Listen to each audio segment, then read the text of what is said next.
Марат Кубатович, азыр аябай жакшы маалымат берип өттүңүз. Мына биз сизди жогорку кеңеште көрүп аябай кубанып жатабыз да.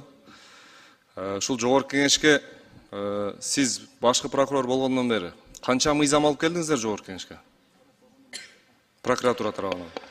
Жогорку кеңешке тилекке каршы азыр мен бул кызматка дайындалгандан бери бир да мыйзамдын проектисин алып келе элекпиз, но бүгүнкү күндө мен где-то 10 чактыга жакын мыйзам долбоорлорун даярдап атабыз. Буюрса быйылкы жылы ошол мыйзамдар менен келебиз деген үмүттөмүн. Рахмат. Мына Конституциянын ошол 105-беренесинде мыйзамдуулукту прокуратура көзөмөлдөйт деп жазылып турат да. Азыр мына биздин ошол бүгүнкү күндө бум болуп жаткан снос маселеси боюнча бизге аябай көп жарандар кайрылып жатат. Ушул маселе боюнча дагы бир ой пикириңизди айтып койсоңуз. Себеби кээ бир жерлерде кызыл китеби бар, менчик укугу бар жерлер дагы бузулуп кетип атат. Эч кандай компенсация төлөнбөй, ошол жеке менчиктин ээсинин укугу бузулуп атат. Мына кече эле интернетте, социалдык тармактарда ыйлатып, чыркыратып, керек болсо ошол жерде жана экскаватор, бульдозердин алдына жата калса деле бузуп салып атышат да. Ушулар боюнча дагы бир тиешелүү жетекчилерге же мэр, айыл өкмөттөргө бир чара көрүш керек деп ойлойм да.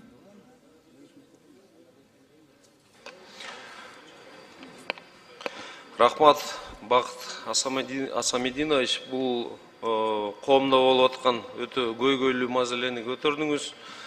Мен өзүмдүн оюмду билдирсем, менин оюм мыйзам чегинде. Биздин баш мыйзамыбыз болгон Конституцияда туура так жазылып турат.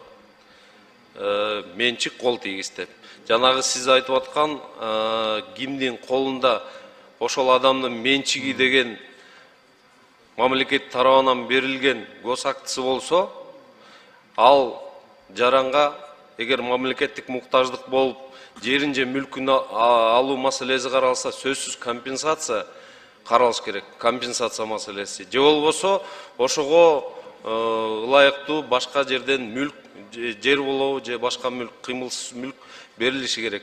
Андан башка жанагы кызыл сызыктан чыгып, анан бузуулар жүргүзүлүп атпайбы? Ал боюнча өзгөчө маселе Бишкек, Ош шаарларында болуп атат.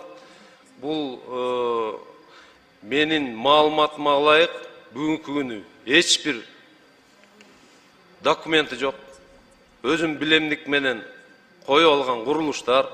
Ош шаарында өзүңүз жакшы билесиз, Ош шаарында кээ бир азыр мамлекет тарабынан, жергиликтүү бийлик тарабынан жолдорду кеңейтүү, ошол жашоочуларга шарт түзүү маселелери каралып атат. Жолду салса, тротуарга чейин басып алган, даже арычный системага чейин басып алган. Ал нерселер менин оюмча мыйзам чегинде бузулууга жатат дейм да. Анан бул жерде жанагы ээлеп турган адамдар менен жергиликтүү бийлик сүйлөшүү жүргүзүп, сөзсүз түрдө бир компромиссный чечимге келип анан чечилиши керек деген ойдомун да. Рахмат. Мына Конституциянын ошол 15-беренесинде сиз айткандай менчик кол тийгиздик укукка ээ деп жазылып турат да. Ушул жерде мына сиз айткандай кээ бир ошол мыйзамсыз чыккан үйлөрдө туура алыш керек. Президентибиздин дагы ошол саясаты мына стратегиялык жолдорду кеңейтели, ачалы деген бул туура ачыш керек, кеңейтиш керек. Бирок ошол эле учурда чачын ал десе башын ал болуп эле ушул ички кичине көчөлөргө да кирип ушул кызыл китеби бар жолдорду деле бүт кеңейтип атышат да. Ушул боюнча сиздер дагы бир айыл өкмөт, мэр,